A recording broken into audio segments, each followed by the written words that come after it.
রাতে যারা ভাত রুটি খায় না, মানে কার্বোহাইড্রেট যারা নেয় না রাত্রিবেলা, তাদের জন্য কিন্তু খুব চিন্তা। মানে একটু ভাতের সাথে একটা সবজি হলে বা রুটির সাথে একটা সবজি হলে কিন্তু হয়ে যায়, কিন্তু যারা ভাত রুটি খায় না তাদের পেটটা ভরবে কী দিয়ে।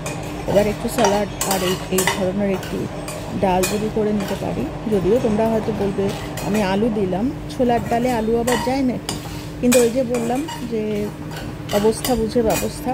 যখন শুধু একটা ডালের জায়গায় ডালের মধ্যে যতটা এটা ওটা দিয়ে আমি পেটটা ভরানোর মতো, আর খেতেও খুব ভালো হয়।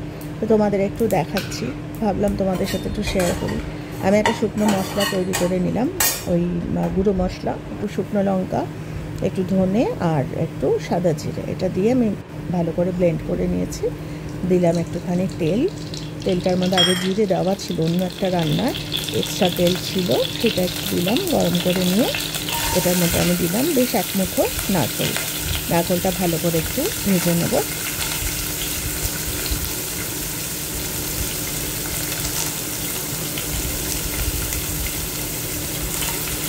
নারকেলের পরিমাণটা তোমরা দেখলেই বুঝতে পারবে যে আমি একটু বেশি দিচ্ছি, কিছুই না, একটুখানি বেশি বেশি। তার মধ্যে আমার ইচ্ছা ছিল একটু গাজরও দেওয়ার, কিন্তু বিরক্ত হবে আমার স্বামী আর আমার মেয়ে, গাজর দিয়েছে কেন, তো গাজর দিলাম না।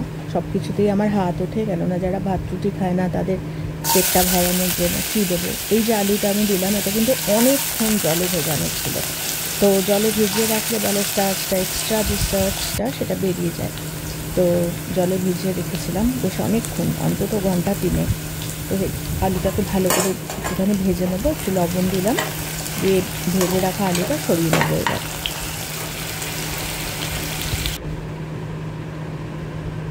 এবারে সরিয়ে নিয়ে এটার মধ্যেই, এই তেলটার মধ্যেই আমি দিলাম একটু সাদা জিরে,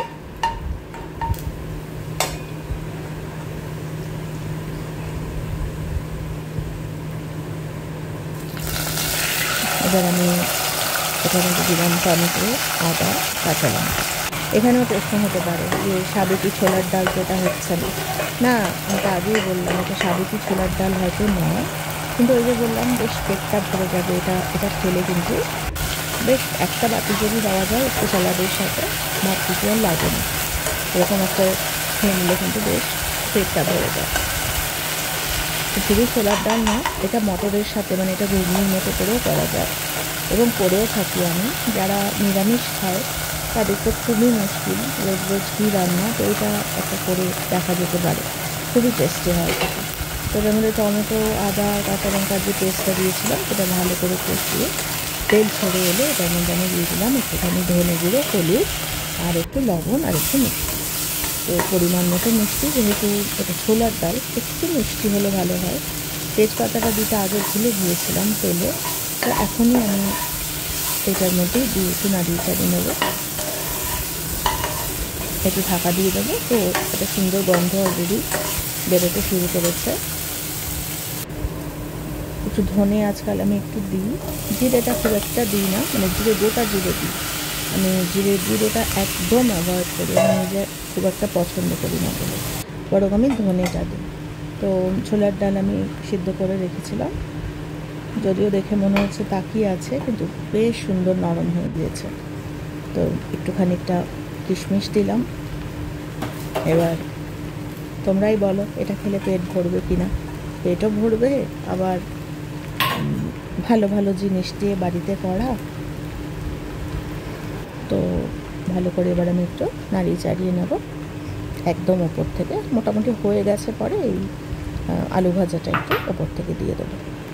আলু ভাজার জায়গায় অন্য কোনো সবজিও কিন্তু দেওয়া যেতে পারে, যদিও আগেই বললাম এটা একেবারে অথেন্টিক ছোলার ডাল নয়, কিন্তু পেট ভরানোর জন্য এরকম খাবার কিন্তু মাঝে মাঝেই আমি বানিয়ে থাকি,